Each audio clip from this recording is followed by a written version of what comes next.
Welcome back to another episode of War in Cali. In this episode, I will detail the tragic story of a promising boxer who lost his life. Daniel Gonzalez, just called Danny by his family and friends, was a young boxer who grew up in the Moreno Valley. He started off early learning the ropes of boxing. He played soccer as a child, but his father told him he was not good and put him in boxing at the age of 10 because he was aggressive and always trying to fight. Danny locked into the sport early in his teenage years, and he started to build a name for himself. Danny fought with USA Boxing in 2013 Juniors Man Championship in Ukraine. Danny also boxed in the Junior Olympics and became a national champion after winning against Ronell Johnson. Danny earned the amateur record of 96-13, fighting his way to winning 2 silver gloves, 2 junior golden gloves, Olympic nationals, and has represented the US in various competitions. Danny became well known in the boxing world by this time in his teenage years. You could see him with the likes of some well-known current young boxers like Devin Haney, Shakur Stevenson, and Ryan Garcia. In 2016, at just 18, Danny signed with former boxing champion Floyd Mayweather's promotional boxing company, Mayweather Promotions.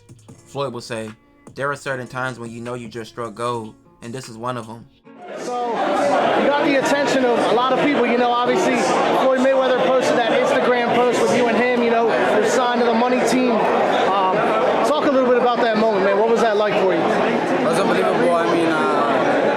I couldn't believe it at the beginning when he first wanted to sign me, and then when he signed me, I was like, damn, big relief. Like, happy, I'm blessed. Yeah. Can you kind of talk about how it happened? How did that all go down? Oh, well, I was at the Robert Garcia Boxing Academy, and he showed up to speak to Mikey. And then he started looking around, and then Robert Garcia actually spoke to him about me. And then he started like looking into me or whatever, and he liked me, so he signed me. After signing with Mayweather Promotions, Danny moved to Las Vegas to train. Danny fought 3 professional bouts in 2016 and in 2017.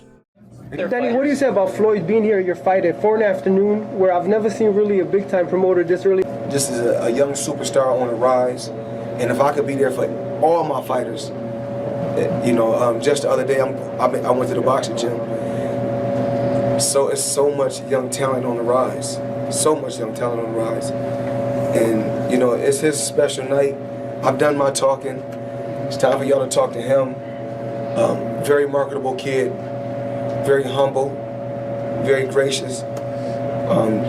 Danny Gonzalez. It was great. It was a blessing to have him in my way.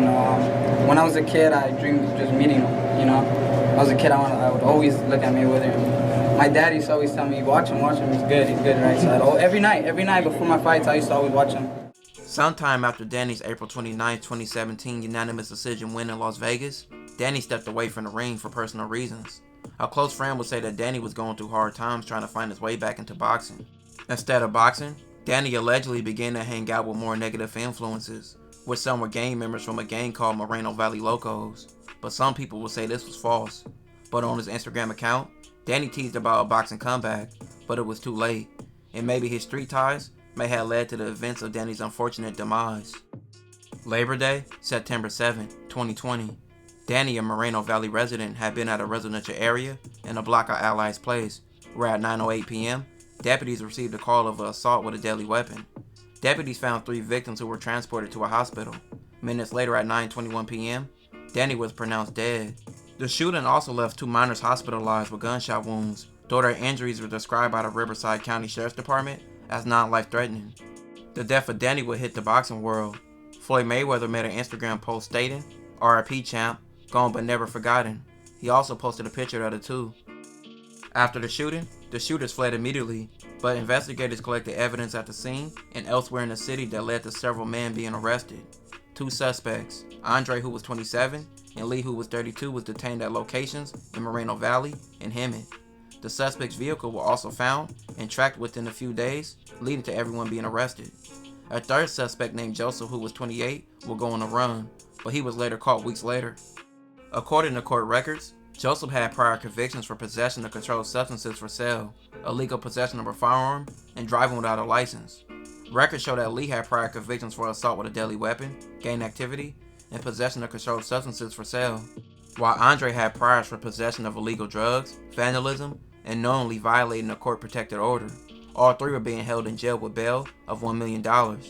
Allegedly, Andre, Lee, and Joseph were from an enemy gang believed to be the Edgemont Criminal Gang, which are rivals to the Moreno Valley Locos, a gang Danny believed to have ties to. Just 2 years after the murder, this case would go to trial, and all the facts were thrown out there.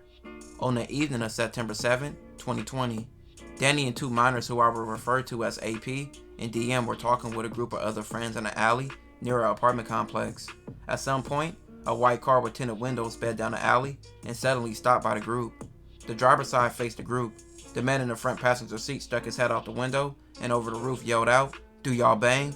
Danny replied, "No, we're just family here hanging out." No one else from the group responded to the man's question. Then the car sped off. Shortly after some time, the car returned and slowed down by the group before speeding away. Some group members became scared and left. The car then returned from the other direction with its headlights off. It stopped in front of the group, and about 2 feet away, at least one person from the passenger side started shooting. Danny was hit in the head and killed. AP and DM were both injured. The first 911 call about the shooting came around 9:07 p.m., and police responded to the scene. Witnesses later described hearing as many as 25 shots. Surveillance footage from a nearby liquor store showed a white car matching the one used in the shooting in a parking lot of a store at 8:44 p.m. Andre exited the car from the front passenger door, and Lee exited from the driver's door. Both men entered the store. They returned to the car minutes later, entering through the same doors, and the car left the store parking lot around 8:48 p.m. In September 2020, Andre was living with his girlfriend and their 2 kids. Between 12:30 and 1 a.m. on September 8th, his girlfriend came home from work to find police all around the area. When she walked inside their apartment, it was a mess and smelled like bleach. She asked Andre about it and started tripping on him. She then discovered that he had poured bleach all over his clothes in the bathtub. In her interview with the sheriff's office investigators, Andre's girlfriend became emotional after acknowledging they were speaking with her because of a shooting. She described her conversation with Andre about the mess and the smell of bleach. When asked what Andre had told her, she replied that he did it. At trial, Andre's girlfriend testified that she felt that one of the investigators had threatened her and that she told the investigators what they wanted to hear. In search of Andre's apartment, police observed a half-full bottle of bleach next to the bathtub. With Lee and Andre both being arrested days after the shooting, police identified the white car seen in the liquor store surveillance video. They asked Lee if he had driven it. Initially, he denied ever driving that car, but when confronted with a photo from the video, he eventually admitted to driving it. While in jail, Lee made recorded phone calls. One call was to his baby mama, which was Andre's sister.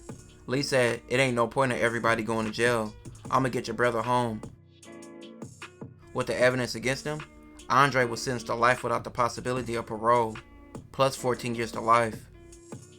And Lee was sentenced to life without the possibility of parole, plus 50 years to life, plus 10 years. Joseph would be charged in a murder, and some people would state that he snitched. One of the drivers ended up doing a plea deal where he basically said who the shooters were as long as he got time reduced. So they got each, because it was one murder and 2 attempted murders. So for one of the murders, they got 25 to life, and then the attempted, they got 215 to life. But for nothing, no reason at all. Yeah, well, the reason was because they were beefing with, and because we were the Mexicans there, they just shot at us, thinking that like they were getting back at Now, I'm pretty sure, and it's crazy, that's what left to everybody the same way. So, of course, he had friends that were gangsters, he had friends that were, but the same way he had friends that were... 9 to 5, regular. Yeah, just regular. Like, my brother was just more like, you showed him love, he showed you love. He didn't care who you were. He didn't sit there and, oh, no, not him, oh, not her. Like, it was just like, you're cool with me, I'm cool with you. He had, so he was very loved. So at the same time, a lot of people from the city, not just like Moreno Valley, but Riverside, a lot of people were kind of like, hey, don't worry about it. Danny died at the young age of 22, never being able to live out his dreams. Danny's brother Albert, also known as Chop Chop, has continued his boxing journey and is an up-and-coming young boxer making a name for himself. This kid has it, people. And it's not fake, it's real, it's who he is. People see him and they fall in love with him. They want to hear more. I just got a call yesterday. I don't know if they already called you, but they wanted his number because they want to do something. They want to do a story on him on Ring, right? Ring Magazine. Kid only has 10 fights, but because they see when he fights, he doesn't have to say anything, but his performance says it all. Danny left the world early, but his family still keeps his name alive. R.I.P. to him. This will conclude this episode. If you haven't already, check out my previous episodes. Don't forget to like, comment, and subscribe.